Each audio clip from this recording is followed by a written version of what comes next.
3 ವರ್ಷಗಳ ಸತತ ಹೋರಾಟವನ್ನು ಮಾಡಿದ ನಂತರ ನನಗೆ ಮೊನ್ನೆ ಜಯ ಸಿಕ್ಕಿದೆ. ನಾನು 2023 ಮೇ 13 ಸಂಜೆ 4:45 5 ಗಂಟೆ 20 ನಿಮಿಷದ ನಡುವೆ 2 ಅರ್ಜಿಗಳನ್ನು ರಿಟರ್ನಿಂಗ್ ಆಫೀಸರಿಗೆ ಕೊಟ್ವಿ. ಈ ಎಣಿಕೆ ಸರಿಯಾಗಿಲ್ಲ, ಇದರಲ್ಲಿ ಮರು ಎಣಿಕೆಯನ್ನು ಮಾಡಬೇಕು ಅಂತ. ಈ ದೇಶದ ಕಾನೂನಿನ ಪ್ರಕಾರ ಅತಿ ಕಡಿಮೆ ಮತದ ಸೋಲಾದರೆ ನಾವು ಕೇಳದೇ ಇದ್ರೂ ರಿಟರ್ನಿಂಗ್ ಆಫೀಸರ್ ರೀಕೌಂಟ್ ಮಾಡಬೇಕು ಅಂತ ಹೇಳುವಂಥದ್ದು ಕಾನೂನು. ಮಾಡಲೇಬೇಕು ಅಂತಿಲ್ಲ, ಮಾಡಬಹುದು ಅವರು, ಆದರೆ ನಾವು ಕೇಳಿದಾಗ ಕಂಪಲ್ಸರಿಯಾಗಿ ಅವರು ಮಾಡಲೇಬೇಕು. ನಾವು 2 ಅರ್ಜಿಗಳನ್ನು ಕೊಟ್ಟಾಗಲೂ ನಮ್ಮ ಅರ್ಜಿಗೆ ರಿಪ್ಲೈ ಕೊಡೋದಕ್ಕಿಂತ ಮುಂಚೆ ಅವರಿಗೆ ಸರ್ಟಿಫಿಕೇಟ್ ಕೊಟ್ಟರು ಮತ್ತು ನನ್ನ ಅರ್ಜಿಗೆ ರಿಪ್ಲೈ ಸಿಕ್ಕಿದ್ದು ಬೈ ಪೋಸ್ಟ್ 2 ದಿನದ ನಂತರ.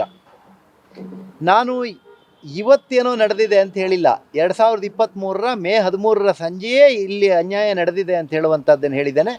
ಮತ್ತು 45 ದಿನದ ಮುಂಚಿತವಾಗಿ ಕೇಸನ್ನು ನಾನು ದಾಖಲು ಮಾಡಿದ್ದೇನೆ. ಹಾಗಾಗಿ ಅದು ಎಲೆಕ್ಷನ್ ಪಿಟಿಷನ್ ಆಗಿ ರಿಯಾಕ್ಟ್ ಆಗಿದೆ. ಕರ್ನಾಟಕ ಹೈಕೋರ್ಟಲ್ಲಿ ನಡೆದಂಥ ಕೇಸಿಗೆ ಇದನ್ನು ವಜಾಗೊಳಿಸಬೇಕು ಅಂಥೇಳಿ ಪ್ರಯತ್ನ ನಡೆಸಿದರು. ಇಲ್ಲಿ ಕೇಸ್ ವಜಾ ಆಗಲಿಲ್ಲ. ಸುಪ್ರೀಂ ಕೋರ್ಟಿಗೆ 2 ಬಾರಿ ಹೋಗಿದ್ದರು, ಅಲ್ಲಿಯೂ ವಜಾ ಆಗಲಿಲ್ಲ. ಮತ್ತೆ ಹೈಕೋರ್ಟಲ್ಲಿ ವಜಾಕ್ಕೆ ಹಾಕಿದ್ರು. 3 ಬಾರಿ ಹೈಕೋರ್ಟಲ್ಲಿ ಹಾಕಿದ್ರು, 2 ಬಾರಿ ಸುಪ್ರೀಂ ಕೋರ್ಟಲ್ಲಿ ಹಾಕಿದ್ರು. 3ನೇ ಬಾರಿ ಸುಪ್ರೀಂ ಕೋರ್ಟಲ್ಲಿ ಹಾಕಿದ್ದೀನಿ ಅಂದರೂ ಅದು ಲಿಸ್ಟ್ ಆಯಿತೋ ಇಲ್ಲೋ ಗೊತ್ತಿಲ್ಲ. ನಮ್ಮ ಆರ್ಡ್ರಸ್ಸಿನ ದಿನವೂ ಆರ್ಡ್ರಸ್ ಆಗಿದ್ದು ಏಪ್ರಿಲ್ 6. ಅವತ್ತು 2:15 ಗಂಟೆಗೆ ಆರ್ಡ್ರ್ ಆದರೆ ಆ ಕ್ಷಣಕ್ಕೆ ಅವ್ರ ಲಾಯರ್ ಕೇಳ್ತಾರೆ, ನಮಗೆ ಸ್ಟೇ ಬೇಕು, ನಾವು ಸುಪ್ರೀಂ ಕೋರ್ಟಿಗೆ ಹೋಗ್ತೀವಿ ಅಂತ. ಅಂದರೆ ಅವ್ರಿಗೆ ಅನುಮಾನ ಇತ್ತು. ಅವ್ರಿಗೆ ಅನುಮಾನ ಇದ್ದಿದ್ದರಿಂದನೇ ಅವರು ಸುಪ್ರೀಂ ಕೋರ್ಟಿಗೆ ಹೋಗ್ತೇನೆ, ಸ್ಟೇ ಕೊಡಿ, ಇದನ್ನು ಕೇಳ್ತಾಯಿದ್ರು. ಈಗ ಮೊನ್ನೆ ಗೆಲುವಾಗಿದೆ. ಮೊನ್ನೆ ಬೆಳಗ್ಗೆಯಿಂದ ಸಂಜೆ ತನಕ ಕೌಂಟಿಂಗ್ ನಿಲ್ಲಿಸಿ ಅಂತಲೇ ಜಗಳ. ಮಧ್ಯದಲ್ಲಿ 2:45 ಗಂಟೆಗೆ ಒಂದು ಸರಿ ಎಲ್ಲ ಸರಿ ಇದೆ ಅಂತೇಳಿ ವಿಜಯೋತ್ಸವವನ್ನು ಮಾಡಿದ್ರು. ವಿಜಯೋತ್ಸವ ಯಾಕೆ ಮಾಡಿದ್ರು ಅನ್ನೋದು, ಕೌಂಟಿಂಗೇ ಮುಗಿಯೋ ಮುಂಚೆ ವಿಜಯೋತ್ಸವ ಮಾಡ್ತಾರೆ ಅಂದರೆ ಮಾನಸಿಕವಾಗಿ ನಮ್ಮನ್ನು ಇದು ಮಾಡೋ ತಂತ್ರನ, ಇಲ್ಲ ಅದಕ್ಕೆ ಇದು ಮುಗಿದೋಯ್ತು ಅಂತ ನಾವು ಕೈ ಬಿಟ್ಟು ಹೋಗಿಬಿಡೋಣ ಅಂತ ಯೋಚನೆ ಮಾಡಿದ್ರೋ ಗೊತ್ತಿಲ್ಲ. ಆದರೆ ಮಧ್ಯರಾತ್ರಿ 2:30 ತನಕ ಕೌಂಟಿಂಗ್ ಆಗಿದೆ. ಅಲ್ಲಿ ನನಗೆ ಜಯ ಆಗಿದೆ. ಅವರು ಹೇಳ್ತಾ ಇರುವಂಥ ಆರೋಪ ಏನು ಅಂತೇಳಂದರೆ, ಅವರಿಗೆ ಬಂದ ಮತಗಳನ್ನು ರೈಟ್ ಆಗಿ ಡಬಲ್ ಮಾರ್ಕಿಂಗ್ ಆಗಿದೆ, ಅದಕ್ಕಾಗಿ ಇದು ಟ್ಯಾಂಪರಿಂಗ್ ಆಗಿದೆ. FIR ಮಾಡಿದ್ದಾರೆ ನಿನ್ನೆ. ಅವರಿಟ್ಟಿರೋ ಸೆಕ್ಯೂರಿಟಿ ರೂಮ್ ಒಳಗಡೆ ನಾವು ಹೋಗಿ ಟ್ಯಾಂಪರಿಂಗ್ ಮಾಡಿದ್ದೀವಿ ಅಂಥೇಳಿ ಹೇಳ್ತಾ ಇರುವಂಥದ್ದನ್ನು ಕೇಳ್ತಾ ಇದ್ದೀನಿ. ನಾವು ಮೇ 13ಕ್ಕೆ ಹೇಳಿದ್ದೇನು ಅಂದರೆ 2023ರಲ್ಲಿ ನೀವು ಪೋಸ್ಟಲ್ ಬ್ಯಾಲೆಟ್ಗಳನ್ನು ಬೆಳಿಗ್ಗೆ 8 ಗಂಟೆಯಿಂದ 9-9:30 ಮಧ್ಯದಲ್ಲಿ, ನಿಮಗೂ ಗೊತ್ತು, ನಿಮ್ಮ ಟಿ ವಿನಲ್ಲಿ ಅದೇ ಬರ್ತಾ ಇರ್ತದೆ, ಈಗ ಅಂಚೆ ಮತಪತ್ರಗಳ ಎಣಿಕೆ ನಡೆಯುತ್ತಿದೆ, ಈಗ ಅದು ಮುಗೀತು ಅಂತ. ಇವರು ಬೆಳಿಗ್ಗೆ ಸ್ಟಾರ್ಟ್ ಮಾಡಿದವರು ಸಂಜೆ 4:45 ಗಂಟೆ ತನಕ ಅಂಚೆ ಮತಪತ್ರದ ಕೌಂಟಿಂಗ್ ಯಾಕೆ ಇಟ್ಕೊಂಡಿದ್ರು, ಇದನ್ನೇ ನಾವು ಕೋರ್ಟಲ್ಲಿ ಕೇಳಿದ್ದು. ಕೋರ್ಟಲ್ಲಿ ಅವರೂ ಒಪ್ಕೊಂಡಿದ್ದಾರೆ, ಹೌದು ನಾನು ಅದನ್ನು ಲೇಟಾಗಿ ಮುಗಿಸ್ದೆ, ನಾನು ಸಾಯಂಕಾಲಕ್ಕೆ ಮುಗಿಸ್ದೆ ಅದನ್ನು ಅಂತ.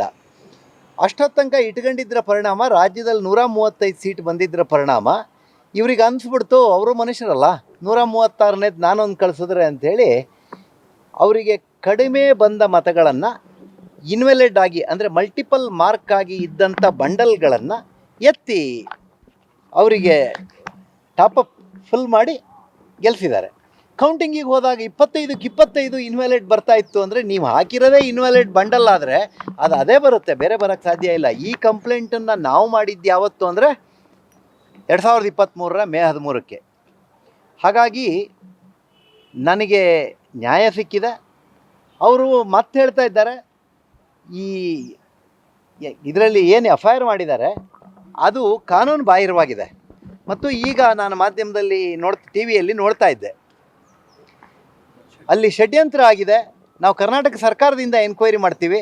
ಕರ್ನಾಟಕ ಸರ್ಕಾರದಿಂದ ನೀವು ಎನ್ಕ್ವೈರಿ ಮಾಡೋಕ್ಕೆ ಚುನಾವಣಾ ಆಯೋಗ ಮಾಡಬೇಕಾಗಿರೋ ಕೆಲಸ ಅದು. ನೀವು ನಮ್ಮನ್ನು ಬೆದರಿಸುವಂಥ ಕಾರ್ಯಕ್ರಮ ಮಾಡೋದು ಇವೆಲ್ಲ ಮಾಡಬೇಡಿ ದಯವಿಟ್ಟು. ನೀವು ನಮಗೂ ಮಂತ್ರಿ, ನೀವು ನಮಗೂ ಉಪಮುಖ್ಯಮಂತ್ರಿ ಇದ್ದೀರಿ, ನಿಮಗೆ ನಾನು ಕೈ ಮುಗಿದು ಹೇಳ್ತೇನೆ, ಈ ಥರದ ಹಠನೆಲ್ಲ ಕೈ ಬಿಡಿ. ನೀವೀಗ ನಾನು ಗೆಲುವಾಗಿದೆ, ಕ್ಷೇತ್ರದ ಅಭಿವೃದ್ಧಿಗಾಗಿ ಕೆಲಸ ಮಾಡೋಣ ಅಂಥೇಳಿ ಅವ್ರ ಹತ್ರ ಕೇಳ್ತೇನೆ. ಅವ್ರು ಹೇಳಿದ್ದಾರೆ ಸರ್, ನೀವು ಮೊದಲಿಂದನೂ ಆಸ್ತಿ ಇಟ್ಕೊಂಡು ಕಿರುಕುಳ ಕೊಡ್ತಿದ್ರಂತೆ, ತೊಂದರೆ ಕೊಡ್ತಿದ್ರಂತೆ, ದೊಡ್ಡ ಮಟ್ಟದ ಕ್ರೈಮ್ ಮಾಡಿದಾರೆ ಅಂತ DK ಶಿವಕುಮಾರ್ ಹೇಳಿದ್ದಾರೆ ಸರ್.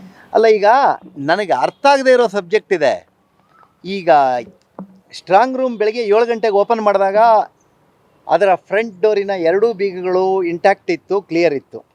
ಒಳಗೆ ಎಂಟ್ರಿ ಆದ ಕೂಡಲೇ ನಾನು ಕೇಳಿದೆ, ಇದೇನು ಈ ಟ್ರಂಕ್ಗಳೆಲ್ಲ ಈ ಥರ ಬಿದ್ದಿದ್ದಾವಲ್ಲ ಅಂತ. ಅಯ್ಯೋ, ರಾತ್ರಿ 12 ಗಂಟೆ ಆಗುತ್ತೆ ಸರ್, ಕೌಂಟಿಂಗ್ ಮುಗಿದು ಊಟನೂ ಆಗಿರಲಿಲ್ಲ, ತಗೊಂಬಂದು ಎಸ್ತು ಹೋಗಿರ್ತಾರೆ ಅಷ್ಟೇ. ಅವತ್ತಿರೋ ಅಧಿಕಾರಿ ಇವರು ಡಿ ದರ್ಜಿಯವ್ರು ಮಾಡಿರ್ತಾರೆ, ಸ್ವಾಭಾವಿಕವಾಗಿ ಹಾಕೋಗಿರ್ತಾರೆ ಅಂದ್ರೆ. ಮತ್ತು ನಮ್ಮ ಬ್ಯಾಲೆಟ್ಟು ಅಂದೆ, ಅದನ್ನು ಕರೆಕ್ಟಾಗಿ ಸೇಫಾಗಿ ಒಂದು ಟ್ರಂಕಲ್ಲಿ ಹಾಕಿ ಇಟ್ಟಿರ್ತಾರೆ, ಅದನ್ನು ಫಸ್ಟ್ ಇಳಿಸಿರ್ತಾರೆ ಅಂತಂದರು. ತೋರಿಸಿದ್ರು ಅಲ್ಲಿ EVMಗಳನ್ನು ಇಟ್ಟು ಅದರ VVPATಗಳ ಟ್ರಂಕ್ ಇದಾವಲ್ಲ ಅದರೊಳಗಡೆ. ನಾನು ಕೇಳಿದೆ, ಅಲ್ಲ ರೀ ಇವಕ್ಕೂ ಯಾವಕ್ಕೂ ಬೀಗ ಎಲ್ಲ ಒಡ್ಕೊಂಬಿದ್ದಂಗೆ ಇದಾವಲ್ರಿ ಅಂದೆ. ಇವತ್ತು ನಿಮ್ಮದು ಆ ಸಬ್ಜೆಕ್ಟೇ ಅಲ್ಲಲ್ಲ ಸರ್, ನಿಮ್ಮ ಸಬ್ಜೆಕ್ಟ್ ಇಷ್ಟೇ ಅಲ್ಲ ಅಂದರು. ಬಟ್ ಅದು ವಿಡಿಯೋಗ್ರಫಿಯಲ್ಲಿದೆ, ಅವಕ್ಕೆಲ್ಲ ಬೀಗ ಇಲ್ಲದೆ ಇರೋದು. ಇವೆಲ್ಲ ಇದ್ವಲ್ಲ, ಈ ಬೀಗ ಇಲ್ಲದೆ ಇರೋವು, ಈ ಥರದವು. ಇವು ಯಾವುವು ಅಂದರೆ ಈ ತೆಗೆದಿದ್ದ ಕವರ್ಗಳು, ಆಮೇಲೆ ಅವೇನು ಶಾಸನಬದ್ಧವಾದಂಥ ಎಂಥವು ಫಾರಮ್ಗಳು, ಈ ಥರದವು ಅಂತ ಬಂಡಲ್ ಕಟ್ಟದ ಇದನ್ನು ಟ್ರಂಕ್ಗಳೆಲ್ಲ ಹಾಕಿಟ್ಟಿದ್ರು. ಡಿ ಕೆ ಶಿವಕುಮಾರ್ ಅವ್ರ ನೇರ ಆರೋಪ, ಈ ತರ ಬಿಜೆಪಿ ಇಂಥ ಒಂದು ಪರಿಸ್ಥಿತಿ ಇಲ್ಲಿಗೆ ಇದು ಮಾಡ್ತಾರೆ ಅನ್ನೋದು. ಒಂದ್ ಕಡೆ ರಾಜ್ಯದಲ್ಲಿ ಸರ್ಕಾರ ಅದು ಕಾಂಗ್ರೆಸ್, ಮತ್ತೊಂದ್ ಕಡೆ ತೀರ್ಪು ಕೊಟ್ಟಿರೋದು ಕೋರ್ಟ್.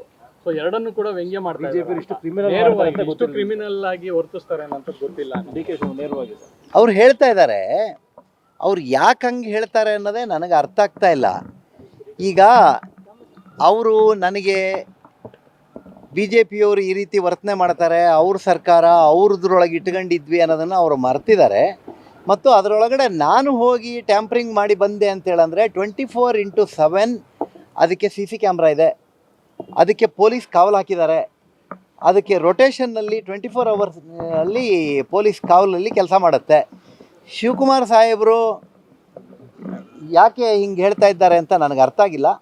ನನಗೆ ಅವ್ರು ಈ ರೀತಿ ಹೇಳ್ತಾ ಇರೋದಕ್ಕೆ ನಾನು ಅವರಿಗೆ ಕೈ ಮುಗಿದು ಕೇಳ್ತೇನೆ, ಹಿಂಗೆ ನಿಮ್ಮಂಥ ಹಿರಿಯರು ಹಿಂಗೆ ಹೇಳಬಾರ್ದು ಅಂತ. ಸುಪ್ರೀಂ ಕೋರ್ಟ್ ಹೋಗ್ತಾರಂತ ಸರ್ ಅವ್ರಿಗೆ.